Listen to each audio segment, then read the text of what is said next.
Hey, welcome to our channel. We're gonna do another Tesla video today. We'll do a beginner's guide today. So if you are thinking about buying Tesla or renting Tesla, if you're on a work trip or on a vacation and you want to rent one, since it's much different than a regular car, we'll give you an 8 to 10 minutes of an overview of how to drive a Tesla if you're not familiar with one. So let's get right into it. In order to get in, you don't have a physical key. You either need your phone if you're set up with it, or you need this key card. So in order to open it, you actually need to put it right here, and that will unlock the car. And as you saw, as it unlocked the car, the mirrors unfolded. And if you're using this key and phone as a key to entry, and if you walked away from this one, you set a certain distance and it will lock the car itself and it will fold the mirrors. So anyway, we'll give you an inside overview. So first we showed you how to unlock it with this card, and then in order to open the door, you just gotta push this here, it comes out, and then you get in like that. All four doors have handles like this. So just a little push here and then open with this thing. And once you open it, you will see that there are some levers here. So you use these levers to adjust the seat just like, regular cars. Once you have adjusted the seat where you want it to be, and then comes the fun part where it doesn't have a lot of buttons or even the shifts where you can put the car in neutral or drive mode or park mode or whatever. So it doesn't have any of that over there. As you can see, it's a pretty clean cut here. So we'll show you the controls. The car is much different than a regular one that is mostly controlled by the computer. So in order to really adjust anything, you have to work with the computer here. There are literally only 4 physical buttons, so to speak. 2 levers, one on the right, one on the left of the steering, and 2 spinning wheels. Once you're inside, in order to start the car, you push on the brake and the steering wheel will come out. Then the next thing we can talk about is actually the physical controls here. So this is where most of your control is. This lever here, that's mostly your control. So currently the car is parked. So if you do this, push on the brake and push up, it puts it in reverse. Also on this side you will see the back camera and the side camera, so that's kind of nice. It gives you a full view on your back once you're backing up.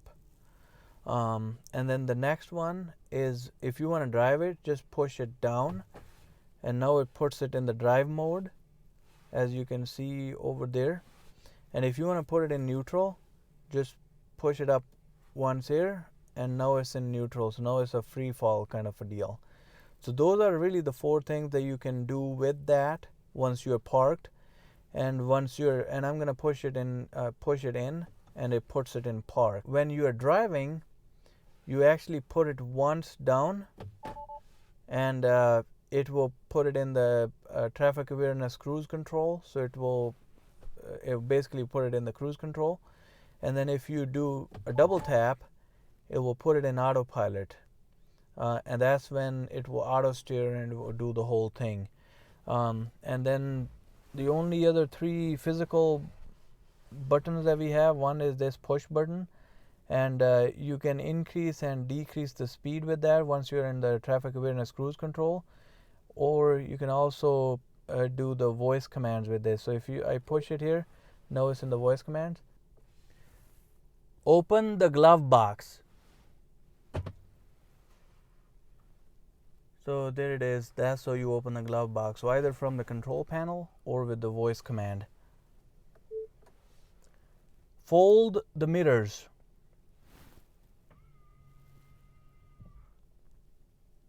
Nice. Unfold the mirrors.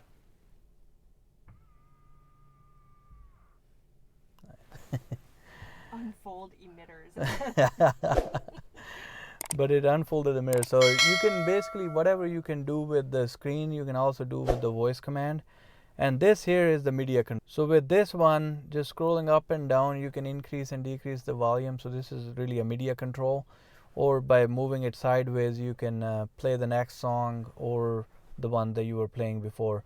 And this one here, I mostly just use it, this fourth one, I mostly just use it for blinkers, for the turn signals. Otherwise, it does have some, you can turn on the headlights and the wipers with it. Now let's come to the main computer part, which is where the magic happens. So you will see something like this depending on what software version you are in. And the first part is here, which is showing the car, is showing the front. Since it's batteries, there is no engine on the front, so there is actually a storage space there, so you can open that and put your bag and stuff like that there. And then there is a trunk on the back side, just like a regular car, so you can open it from this screen and you can unlock the car. You can see that button right there, and then the charge right here, so you can open the charging port and close the charging port from there. In order to come to this screen, you come to the car icon here, and once you click on it, you will see this screen. So the first menu you see there is controls. So that's an overview of the things that you would need to drive a car, just like a regular one. You adjust the mirrors, you adjust the steering, you tell it if you want auto headlights or not. Glove box, since there is no handle on the glove box, you can't open it from there, so you gotta go to the computer screen to open that too. So the first one is headlights, so I keep them on auto. And then you can fold and unfold the mirrors. So this will fold the mirrors, and now it will unfold the mirrors. And then you can do the same thing with the child lock, window lock, glove box, and then auto wipers. The car does have auto wipers, or I keep them on auto, so if it's raining or snowing, it will automatically turn on. And then with these four things, first one is the mirrors. You can adjust the mirrors with that. And then the one down below is the steering, so you can move the steering up and down with that. And the other two are very important. So there is a record button. So if you were in a car accident and you wanted to record for evidence, you could actually hit on that, and it will give you this menu, and it's telling you can record it manually, 10 minutes worth of data, or you can honk and it will automatically trigger the event and save 10 minutes worth of data there. So you could do that. That's very important. And then the Sentry mode is also really cool. So what it does is, if the car is parked in a parking lot, whether you are at a grocery store or at work or somewhere else, you can actually activate the Sentry mode. So if somebody came to your car or closer to your car, it will actually record an event, and it will tell you if somebody scratched your car or somebody hit your car and they didn't leave their insurance information and stuff like that. So you can actually see that from there. And this menu down here is just the brightness of the screen that you can adjust to your likeness. And then the next one is pedestals and steerings. So it's again just a standard stuff. Acceleration, if you're used to the other car, you can keep it chill, so it won't give you as much acceleration. If you keep it to standard, electric cars have really good acceleration, so I keep it at standard, and it's really cool to get all that acceleration. And steering mode, again, you get 3 different modes: comfort, standard, sports, depending on what you like. Stopping mode, I keep it to hold, and that's very important because with the creep and roll, it almost mimics what a normal car has. If you're used to that, you can keep it there. But if you put it to hold, actually when you take your foot off of the acceleration, it will automatically brake the car. And not only it will do that, due to the regenerative braking, it will put some energy back into the batteries. So the thing is, if it's at 95% or above, I'm not sure what that number is, but if it's over 90%, the regenerative braking might not work as well because the battery is already almost full and it doesn't have enough to put it back in. But if you are down to like 80%, 70% or something like that, it works really good. It even shows you over there that it's green, so now it's actually putting the energy back into the battery, so that increases the mileage and increases the efficiency of the car. And you can activate this is what I have activated. So what that means is if the battery is almost full and regenerative braking doesn't work as well, then you can have the hard brakes supplement the regenerative braking. I don't use the slip start there. Let's go into the charging. So this is where it shows the details of the charging. So you can open and close the port from right there. It shows you the percentage of the charging that you have currently and even the recommendation. So here is showing you for this LPF batteries, you're going to keep it between 50 and 100%. And then you can increase and decrease the amps on that depending on how fast and slow you want to charge it. And you can even schedule charging, and it will show you how much you paid on the last one if you charged at a supercharger. Let's get into the next one, which is also very important, the autopilot. On this one, if you want the car to drive itself, you want to enable both of those, auto steer and full self-driving visualization. So with the auto steer, the car will basically drive itself. So you give it a speed limit, and you do the auto steer, and the car is going to maintain its lane and the speed. And if the car is in front of it slow down, it will slow down, and it will just follow the traffic. And this is one of my favorites, the full self-driving visualization. It will show you every car in front of you, around you, and behind you if you have that turned on. I like that. I think it's really cool. And set speed limit, I have it 2 speed limit, and I don't drive it exactly to the speed limit, so I have given my tolerance there. And then you do want automatic blind spot camera on and the collision warning on. And I think that's really all there is to this one. And then you want all of these enabled, so what will happen is if you're falling asleep or something, it will tell you that you're not in your lane.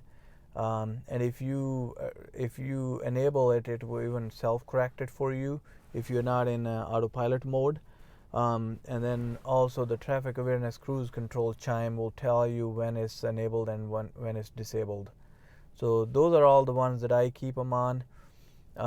In the locks, you have more lock stuff. We won't get too much into that. Let's look at lighting. So the top one gives you the headlights, so I keep them on auto, so when it gets dark it just automatically turns them on. And then the dome light, you can also turn them on and off or auto depending on if you have the door open or closed. Not much here. You can adjust the brightness and all that stuff, but you don't need that for just driving it. It gives you a nice summary of how much you have driven on different trips and what was the efficiency, so that's kind of cool. Navigation is essentially a GPS, so you can tell it like to avoid tolls, what kind of I have it set to 10 minutes, so it finds optimal route if it's within 10 minutes. Sometimes GPS is stupid. It thinks you're gonna get there 30 seconds early and it will give you like a weird route, so I have it set to 10 minutes. So on this one, on the service mode, the couple useful features that I use, I can check the tire pressure. You can see all 4 tires. It's showing the pressure of the tires there, and it's also showing you what's recommended, what the current tire pressure is. So the other useful feature on this one is actually the car wash mode. So once you are wanting to wash a car, you put it in that mode. So it basically seals all the windows, it shuts down all the cameras and whatnot, so the water doesn't get into those. So that's very important to know. And I hadn't had to use the towing, but if you are towing the car, you probably want to do that. And then you can also adjust some of the stuff from here. If you want to look at the manual, you can do it from there. That's it on the controls menu. Now down here, I'll just give you a quick overview. You can adjust the temperature here, so you can increase, decrease it from here, and both passengers can do that. You can turn the seat heaters on and off and what intensity you want. You can adjust it from here. You can also put it in auto. You can have a heated steering, or you can defrost the car. And then also on the rear, you can adjust all three seats. You can turn the car seat heaters on or off.